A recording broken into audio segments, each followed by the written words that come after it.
Então, eu vejo assim, que o Dharma é o projeto evolutivo para cada encarnação.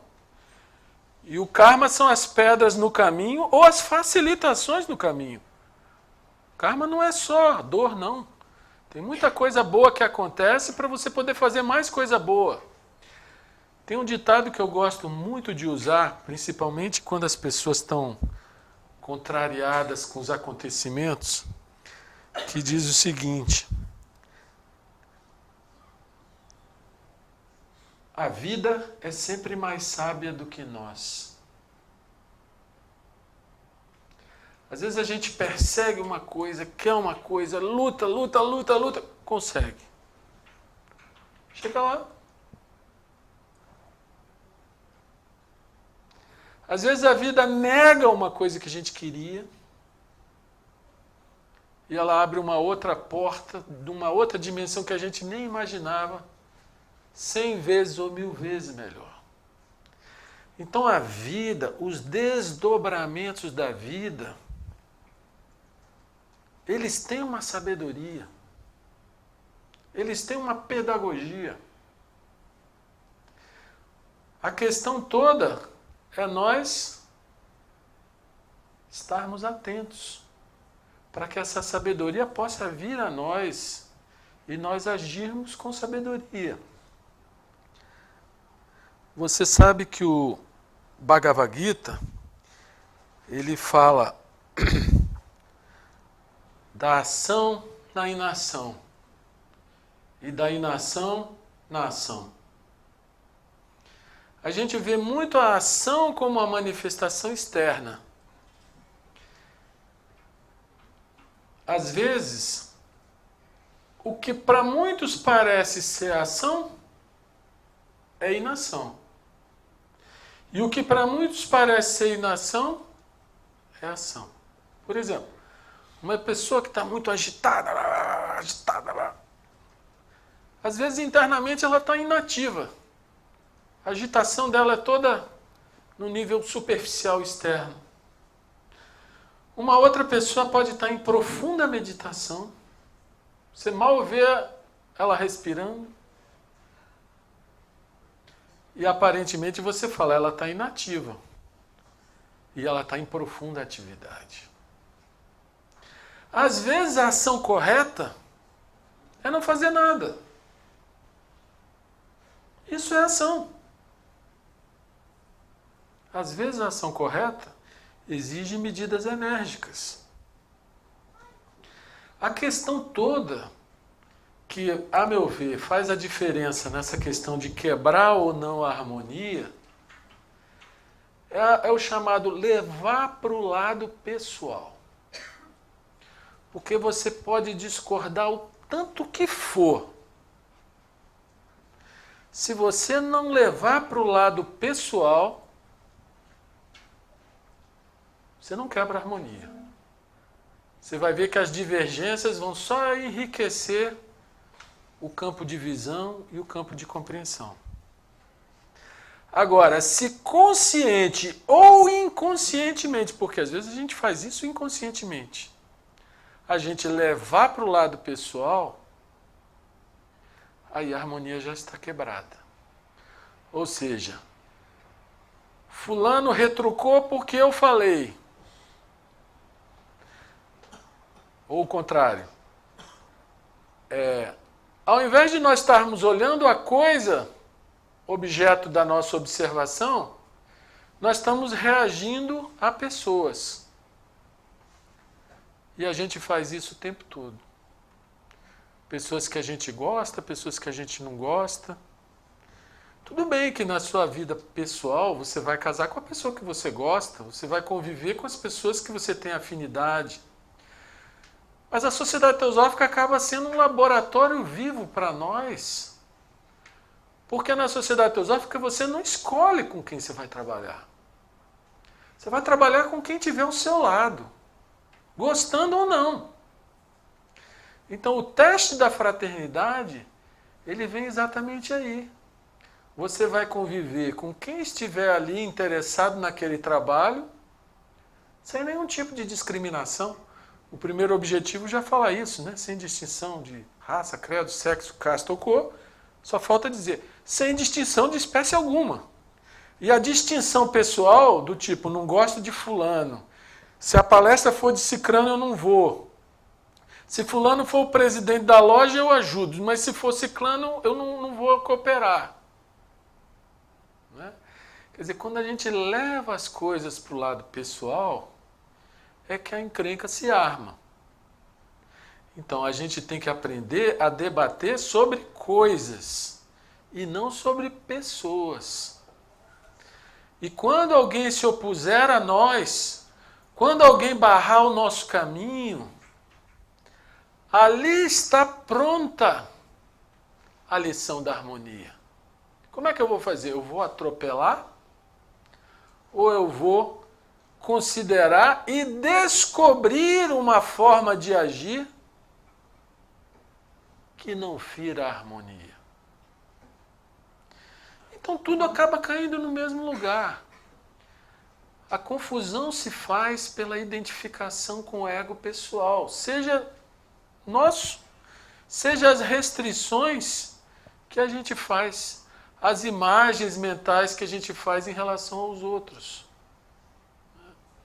Então, eu vejo, para mim está muito nítido, que o karma é uma lei benéfica, benéfica porque ela é a própria harmonia, é a lição que nós temos que aprender, como agir sem quebrar a harmonia.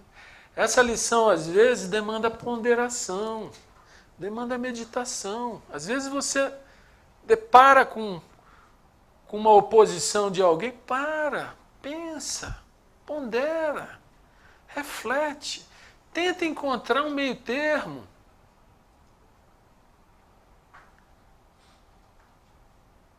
Você acaba descobrindo a ação correta, que não vai quebrar a harmonia. Mas se você tiver com muita pressa, você vai atropelar, vai estar rasgando esse tecido espiritual chamado unidade.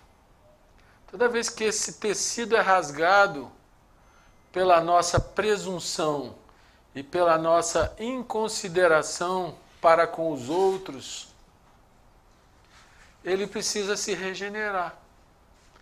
E a maneira que ele se regenera é através do efeito da ação retornar para a pessoa.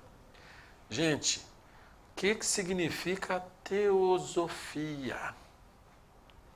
Teosofia. O que é Sofia? Sabedoria. É isso que a gente precisa. Sabedoria. Onde? Como? Quando? Na vida, no viver, nas ações, nas relações. Quanto mais a gente puder compreender o panorama maior, essa trajetória do animal ao ser iluminado, mergulhando aí talvez mais de 700 vezes, e a cada mergulho se sujando na impureza dos mundos inferiores, quanto mais a gente puder ver as coisas nessa perspectiva ampla, ver que nós somos seres espirituais que têm um corpo material. Nós não somos essa pessoa e esse feixe de identificações chamado ego psicológico. Então a função desse ego é encolher.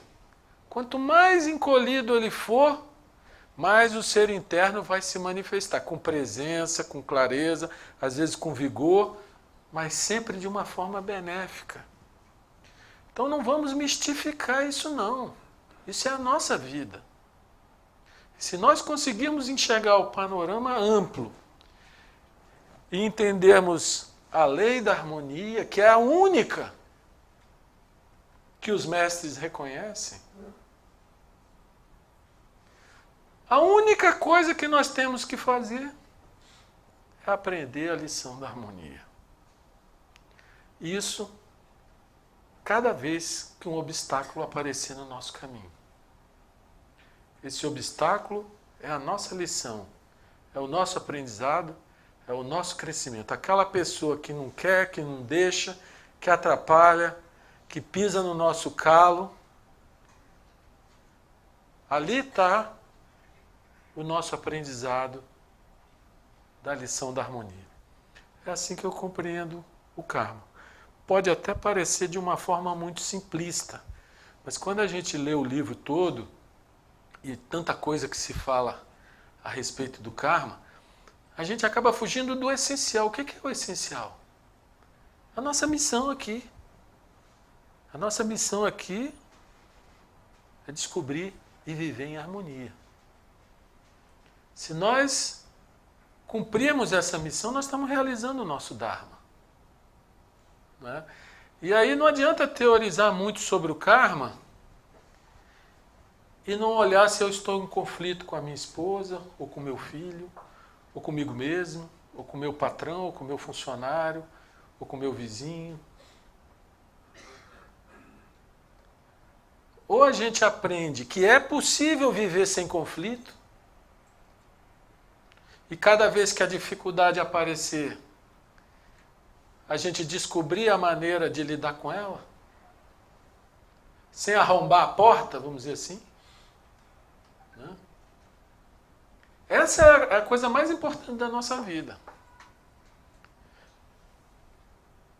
A vida é a escola. Por isso é que eu insisto, viu, gente, que para mim autoconhecimento e teosofia são a mesma coisa. Autoconhecimento, tem gente que acha que é ficar olhando para o próprio umbigo. Não é não. Autoconhecimento é o aprendizado que vem da observação da vida, de si mesmo, observação de si mesmo, dos outros, das relações. E é um aprendizado de dentro para fora. Ele não é um aprendizado conceitual, não é um aprendizado acumulativo. Né? Para mim, autoconhecimento é a manifestação da sabedoria. Quando a pessoa compreende essa lição da harmonia e naturalmente vive de acordo com ela, ela é uma pessoa sábia. E acho que esse que é o objetivo de um teósofo, né? Viver em sabedoria. Vocês já imaginaram se todo mundo pensasse igual? Se haveria evolução? Algumas sociedades elas ficam muito estratificadas num pensamento muito parecido, né? Até mesmo algumas igrejas. Então a discordância é fundamental. Mas a discordância levada para o campo pessoal, ela é corrompida pelo ego. E aí ela vira conflito e ela vira desarmonia. Então o grande lance é a gente aprender a divergir sem pessoalizar. E se alguém pessoalizar com a gente não pessoalizar com ele. O meu pai sempre repetia uma frase da minha avó, né, que dizia: quando não quer, dois não brigam. Então a pessoa pode emborrar com você, mas se você não pessoalizar, se ficar só na coisa que está sendo vista de múltiplos ângulos, não tem problema com a pessoa. E aí ela vai ver que não tendo feedback, a pessoalização que ela fez com você, a dela desmancha sozinha. Né? Então isso é uma coisa muito importante para a gente vivenciar o primeiro objetivo da sociedade teosófica. E para a gente no mundo em geral, na vida em geral. Porque não adianta a gente ser bonzinho na sociedade teosófica e lá fora ser o cão, né, como fala. Né? Que aí é uma espiritualidade de fachada. Toda a vida tem que ser espiritual. Toda ela. E o espiritual não é aquela coisa mole, devocional apenas. Não, ela é extremamente ativa. O verdadeiro espiritual, ele é extremamente vivo, dinâmico, e ele está preocupado em ajudar a acender a luz da consciência coletiva. Né?